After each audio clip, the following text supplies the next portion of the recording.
Like there is this idea of the need to manage up as far as with sharing the work that you're doing. But a lot of times that doesn't happen because they don't know what's going to happen with that information. They don't know if it's helpful, if they're not getting any type of feedback. Managers are in a very peculiar position. Not only are they providing, essentially they are a direct report when they have a supervisor, but they also have direct reports. And so they are also in this situation where not only do they need to model the behavior to the members of their team directly with them, but they also have to essentially have that same type of relationship with their supervisor as well. Hello and welcome to the Leadership Launchpad, where we help technical managers improve themselves, their teams, and their organizations.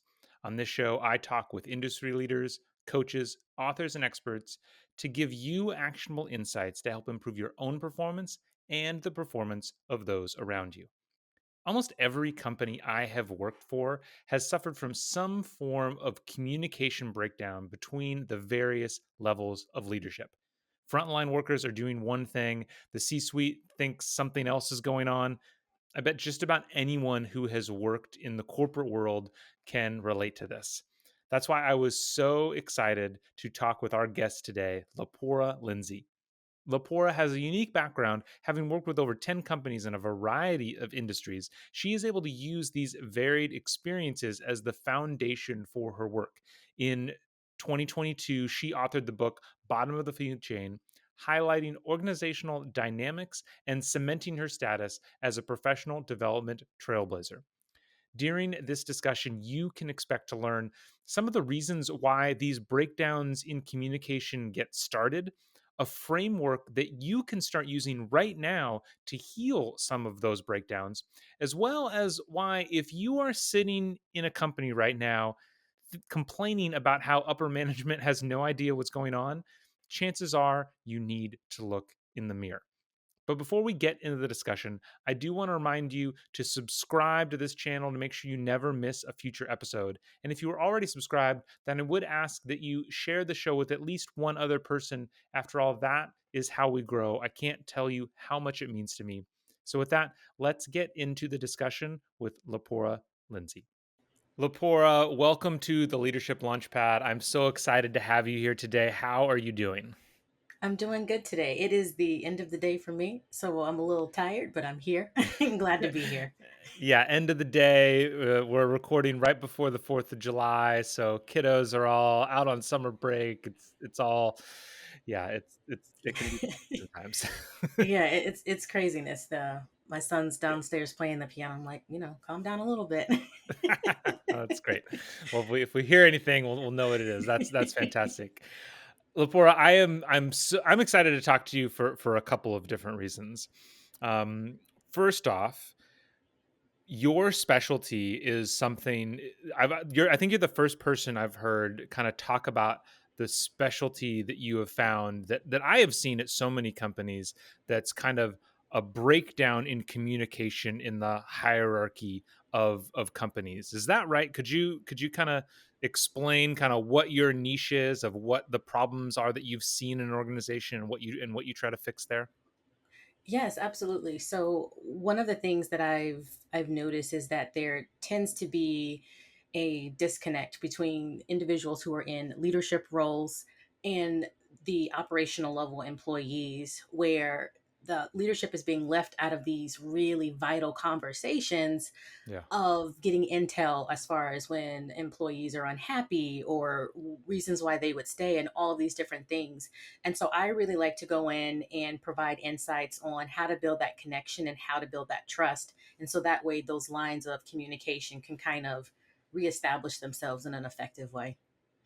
Yeah, and it's so interesting because, like I said, that the fact that you articulated it that way got me really excited, because it's the exact. I've definitely seen it at companies, and the Mhm. interesting that I've found is it feels like it's every company. It's maybe in a different place. Like you said, Yep. leadership and frontline workers, but like sometimes it's, depending on how big the organization is. Sometimes Exactly. frontline managers, they got it, they know the information, but maybe Yeah. like the senior managers don't, or maybe the senior managers do it, but the directors don't. So, somewhere between like the manager and the executive team, like it's always different.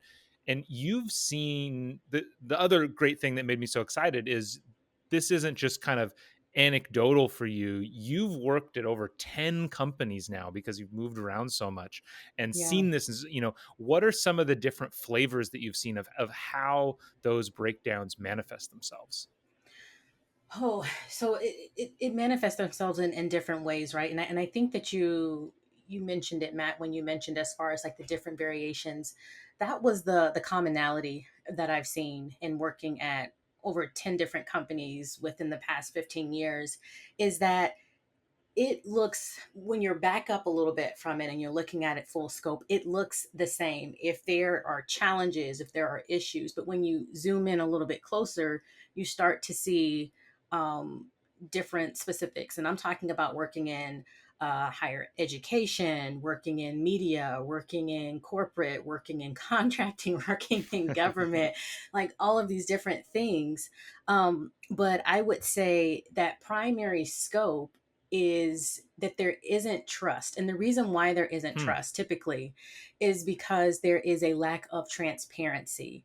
And Hmm. whether that is from the frontline managers to the senior level managers, or frontline to operational level, that break in that bridge of communication is typically, it spreads like wildfire. Yeah. And other individuals start to act on that, and that becomes the company culture. Whether or not it's part of the Hmm. company values, it becomes a part of the company culture. So it starts with a lack of trust that impedes that transparency. Hmm. But the weird thing is that it, the weirdest thing to me with this challenge is that it's rare that people know it's happening. Like I've rarely talked Mm. to an executive that realizes they don't, like they think they understand it all. They think they know what's happening. How what's that like? Like why is it that there's this disconnect, but that the disconnect often isn't visible in a lot of organizations, or it's not visible from the inside? Because I feel like oftentimes it's not something that people realize they need to address. Yeah. I feel like it's, oh gosh, I really wish I had the exact article where there was a question. I want to say it was Gallup or something along Okay. those lines, Okay. where they had asked a number of individuals who are in different levels of leadership roles, how aware are you in the workplace? And it was probably like 80% of them said that they were aware. But then they found out that it was only 30% of individuals who were actually aware. And I think that a big part of how can we, I guess, know what we don't know type thing Mm, mhm, mhm. is honestly looking at the data, looking at the metrics. So if you feel like the company is doing well on good standing, whatever the case may be, take a look at the attrition rates. Like, what does that look like? Is there a particular time of year or after some restructuring where that number has increased, and is that different than what somebody has expected to happen? And if it is, then perhaps we are not as aware as we think we are. And then you also have things like surveys and focus groups, to where you can really get that intel, and it's going to be different. But even if what you're getting from the focus groups is different than the attrition rate, then that is also something to consider, because there's also that disconnect where maybe people are just telling you what you want to hear instead of Mm. what you really need to hear, which happens a lot. That makes sense, bringing it back to this trust idea, because okay, so let's kind of, like, I think we can coalesce it here into kind of some of the causes of how this works is because trust is the key thing that causes the challenge. It makes it so that the people above aren't sharing information, so that's why there's a disconnect going downward. They're not sharing the information. That causes a break, that causes a lack of trust. So because of that lack of trust, the people below aren't comfortable sharing information upward, and so that's then where you get this kind of self-reinforcing cycle of the people above, wherever that break is in the organization, the people above aren't getting the information that they need in order to um, understand what's actually happening on the ground. Um, And so that's kind of, again, like I said, it becomes that kind of self-reinforcing cycle. That makes a lot of sense. What are some, we talk about this disconnect, and maybe it can feel self-apparent that this disconnect is a bad thing. How does this manifest as problems? Like what are some of the challenges and problems that you've seen in organizations when there is this rift between between the lower level and the higher levels? Efficiency primarily, Okay. and a lot of rework, unnecessary rework, where individuals are more so just kind of keeping things to themselves. Like there is this idea Mm, of the need to manage up as far as with sharing the work that you're doing. mm-hmm, But a lot of times that doesn't happen because they don't know what's going to happen with that information. They don't know if it's helpful, if they're not getting any type of feedback. And I think mm, that managers are in a very peculiar position, and we'll probably talk about this a little later. But they're in this really peculiar situation because not only are they, providing, essentially they are a direct report when they have a supervisor, mm-hmm, but they also have direct reports, and mm-hmm, so they are also in this situation where not only do they need to model the behavior to the members of their team, directly with them, but they also have to essentially have that same type of relationship with their supervisor as well. But in a way that also gives them some intel, as far as the different challenges and the different struggles, and it's really hard to pinpoint um, exactly how it will manifest itself. I mean, there are those silos of communication, but it's really yeah, hard to pinpoint just because every organization has so many sure, different intricacies that we would need a little bit more information to say this is sure. exactly what happens. But it goes back to that, not having that intel and not having that communication, because there is no trust there. Yeah, I imagine it's kind of it places a drag on the entire Hmm. organization because there isn't that information sharing. That makes a lot of sense. What you were saying earlier reminds me, listeners to the podcast have probably heard me say this before. There was a management training that I was in years and years ago, and there was this phrase from it that I will never forget, where the facilitator said, "Managers are not communicated to; they are communicated through." And that a That's a good one. manager, a big part of your role is pushing that information both ways and acting as that conduit of not only being clear about knowing information above, what information should be shared and can be shared to the people on your team, but then from the people on your team, what information gets shared upward. And I would imagine that I think you mentioned this before. It sounded like something that you said that can cause this challenge is an uncertainty of what is important and what information needs to be shared. Did I hear that I correctly? did. I did. Yeah. Yeah. As exactly, like there's no, and it's, again, it's like which one comes first, like the chicken or the egg type Yeah. type scenario. But I think a lot of times in these companies, especially when we're talking about hierarchical structure, that they are the individuals who have some insight, right, Hmm. into what is going on at the ground level, but they also have access to other parts of the company as well, where they can relay that information. And so I definitely agree with you with having with managers being communicated through, because they are essentially that pipeline that goes from end to end and ensuring that everything, flows correctly as it should. Yeah, yeah, I think we've done that makes sense, and I think we've done a good enough job kind of fleshing out the problem. I want to make sure you have a whole framework, right? I think it's called the ACT Mhm. framework that you talk about. What is that?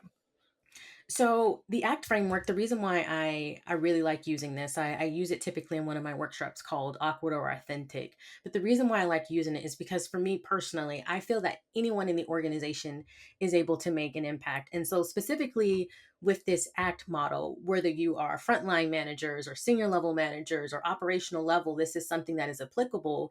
And you also have the ability to share with members on your team.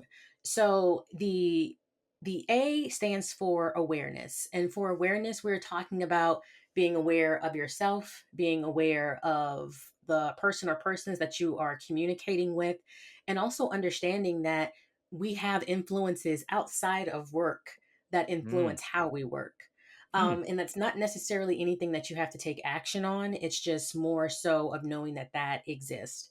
Hmm. That second part is that communication piece. So now that you have an understanding that, okay, we're coming into this situation both with our own separate stories, how can we move forward? It's communicating effectively, and essentially that is with listening and speaking. A lot of times when we talk about communication, people go straight to the just, they're wanting to share their insights, they're wanting to share their opinions, but sometimes it really is just about being silent and allowing someone else to express. And so that way we can, so that way not only are we have that awareness, but now we probably have some support behind that as well. And then that last piece is that transparency. So it's great that you're aware and it's great that you're communicating, but if you aren't being truthful and open, then the communication and awareness aren't very helpful. And so, case in point, if there is a situation where um, perhaps you can't share everything in the meeting, even Mm. saying that, hey, right now I am not able to share, but as soon as I am, I Mm. will be able to share that information. Because I can almost guarantee you somebody's going to find out, right? If there's information that's not being shared. But even just saying that you can't say everything, I feel like Yeah. is great. Yeah, that makes a lot of sense. I'd love to go through kind of each of these one at a time through the frame of kind of a new manager or that frontline manager of some tips for them at each of these stages. When it comes to awareness, that makes a lot of Mm. sense. You want to be aware of what's around you, what's impacting you, what's going on. What are some steps do you think? And especially if somebody's just become a manager, right? They're used to Right, being an individual contributor. They're used to, just kind of heads down doing their work, and maybe they still have some individual contributor duties. What are right. some things for a new manager that they need to remember to be thinking about? And obviously there's a lot of details here that are going to be different in every organization, but what are some tips for helping a new manager become more aware? So I think one of the most important things is really just understanding the process. As Mm. far as what are the individuals on that team, what process do they typically have to follow? So having an Hmm. understanding of that. And that could be based off of, I don't know, reading the paperwork that's already established, attending meetings, not to say anything, right? But just Mm. to get a sense of what is typically being covered, if there is any training that those the can't speak today, the team members have to go through, then understanding what that training looks like, essentially understanding their workload. um, Mm. and then the other part of that, it kind of flows organically into that communication piece, is having those conversations with them, um, just to understand from their perspective what does a typical day in the work look like. So so now you have the opportunity to develop trust, because you're going to members of your team and you're saying, hey, what does a typical day look like for you? What does it look like when you have a high workload? What does it look like when your workload is a little bit more lighter? Just going in and asking those questions, and this is all just to gain awareness as to what to kind of expect from members of your team. That makes a lot of sense. I'm reminded often you hear people, new leaders kind of take over a team, and some new leaders have that idea of like, I'm not going to do anything for 30 days or 60 Mm, days or whatever it is, and really make sure to kind of soak it all in. And then I'm guessing that, kind of as you were talking about and alluding to, sitting in those meetings, very often, even if you are somebody who was on that team and you're kind of promoted upward from within the team, and so you think you have a good handle, you have a good idea of what's going on, chances are now that you're the manager, you're going to be involved in some of those meetings where you're starting to get to understand, the other dependencies around your team. Who are the people that are mhm, supplying your team? Who's what other teams are you supplying, in terms of where you fit in the overall hierarchy? So that makes sense of kind of just making sure you're spending time stepping back and absorbing as much as possible. And I love how you then mentioned that kind of then bleeds into that second step of communicate, of making sure you're communicating. Any other thoughts around communication of what kinds of things have you seen, either techniques or just pieces of information that often don't get communicated by new managers because maybe they don't realize they're important.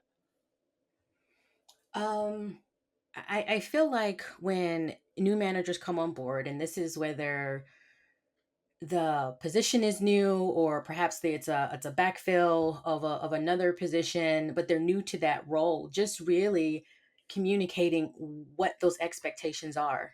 Mm, They're not going to always be the same just because there is a manager in that role. They could be slightly different, and mhm. also communicating um, your preferred methods of communication. But remember, Yeah. communication is also about listening. So taking that time to have the team members to communicate their preferred methods of listening. Of course, if you have remote work, you may be limited to, maybe a quick chat or email, but phone is also an option, but just understanding that. And then also setting some realistic expectations that, during perhaps high volume times, depending on what preferred communication is, that may not necessarily be used.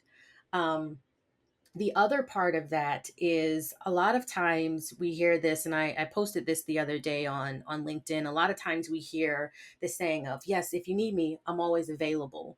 Yeah. But then it's it's kind of hard to get to. So just establishing, what does it look like when you really are not available? Are there open office hours, things along those lines? So just communicating that, and so there really isn't a lot of guesswork that's needed by team members. It really, really makes a huge difference. Yeah, that's one of the things. It's such a great example because I think this is true as a manager. It's true in so many walks of life. Is we think we're trying to be as helpful as possible by giving as many options as possible. Let me Yeah. know if you need help. Come on. Do you need any help? Like, what can I do?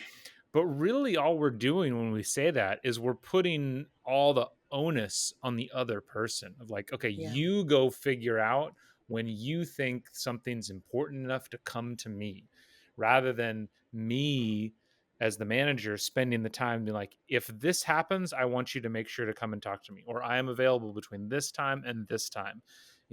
Again, going back to those standards of communication, I think that couldn't be more important for this kind of stuff. And I imagine it's just as important kind of going upward. If I'm a new manager and I don't know what's important to communicate, I don't want to, I see my boss, they're super busy. Oh my gosh, I know they're a stressed out person. They have thousands of emails.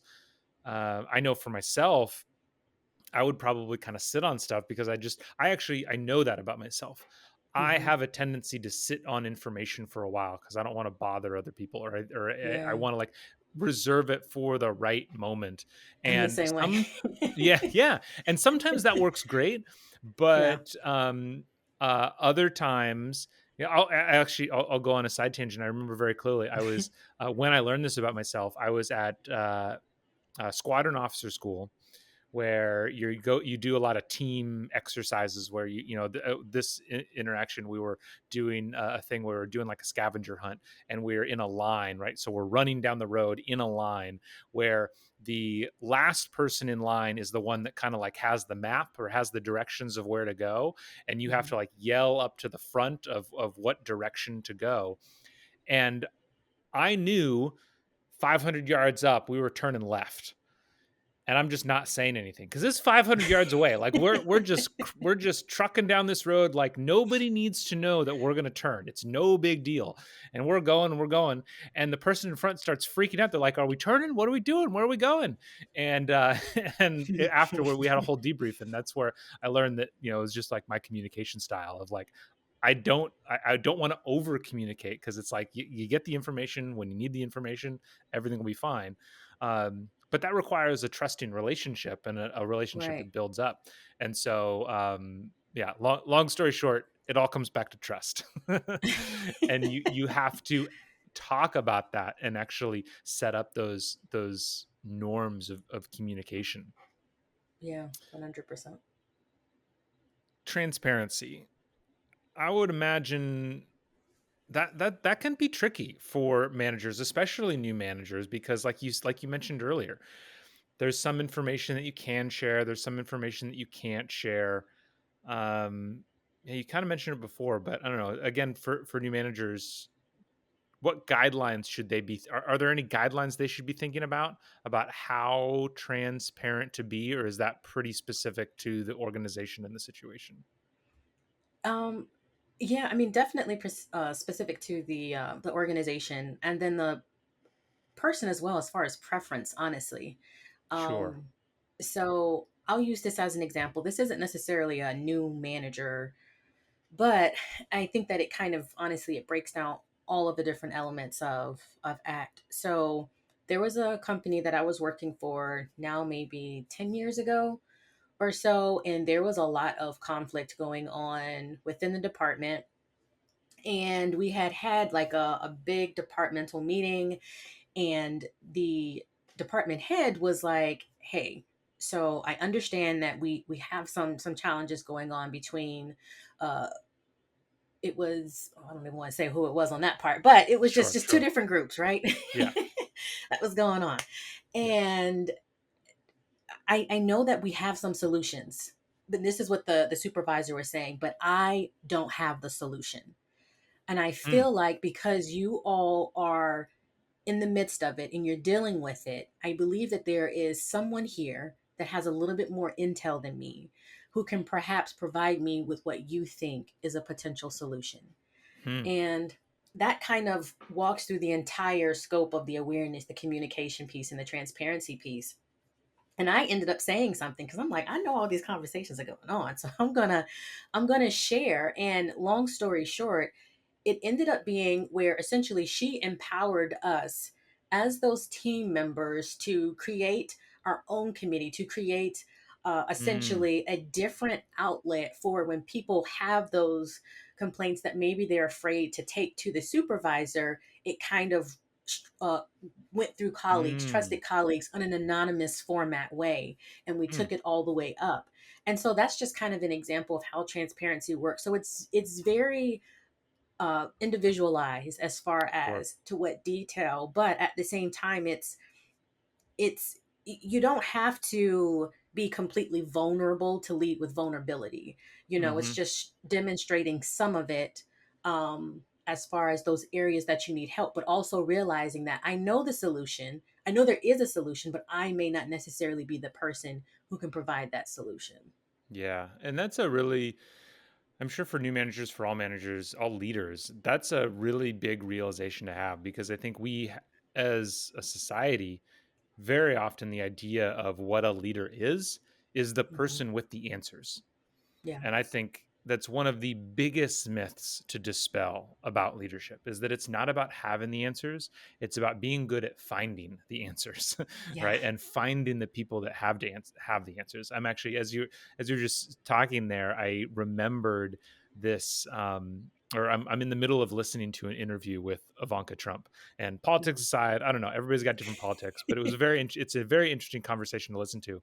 And part of the conversation was talking about like construction sites and buildings and managing big projects, and how important it is to know who, consistently asking questions and knowing who to go to ask questions, and that it's Mm. very often the people on the ground, of kind of like in exactly that setting of just developing a culture where you're used to going out, seeking out answers from as many people as possible, because you never know where the right answer is going to come from. Makes a lot of Mhm. sense. Yeah. Absolutely. And it goes back to that awareness piece too, right? That being aware that Yeah. you're not going to be the one that necessarily is going to be like problem solution, Yeah. but you know what I mean? So just having that knowledge. And it's interesting, looping back to the very beginning of this conversation too. I can imagine that most, if you are in an organization, if you're a manager, because we entered this conversation where I'm sitting here thinking, like, very often I see this break somewhere above the manager level. There's some break between executives and lower level, and people aren't know what's going on. And so chances are there's somebody listening to this right now, they're a manager, they're feeling this on their team. They think their organization, oh, executives are all out of touch, they never know what's going on. But as you mentioned at the very beginning of this conversation, so much of this is cultural, and there is some kind of lack of transparency, some miscommunication that causes a break in trust, and then it has this ripple effect. And so if you are a manager sitting there saying, executive team doesn't know what's going on, I bet chances are you need to really be somebody that double check that, again, aware of your own actions to make Right. sure you're not a part of that problem. Maybe the executive team doesn't have anything to know what you're doing, but how do you know that you have any clue what's going on with your team? Are you simply mirroring the people above you and causing just as many breaks in the communication chain going down as you feel there are upwards? So yeah, I think I'd never quite thought about that before, but I think that cultural element, the ripple effects of this make that awareness piece extra critical. If you're somebody who thinks there's problems above you, chances are you might have a problem as well. Absolutely, because there's a mirror for a reason. Like we have the opportunity to really to use it and to be reflective. And I think too, frontline managers or managers of any sort, like there's this very unique position that they're put in where they have the opportunity to hone those relationships for a manager to direct report to where those team members now have the opportunity to witness what it means to have somebody that they're Yeah, working a part of that's aware, that's communicating and transparent. They have the opportunity yeah, to witness that in live time. And then yeah, also, as that frontline manager, you have the opportunity to strengthen your relationship with your supervisor.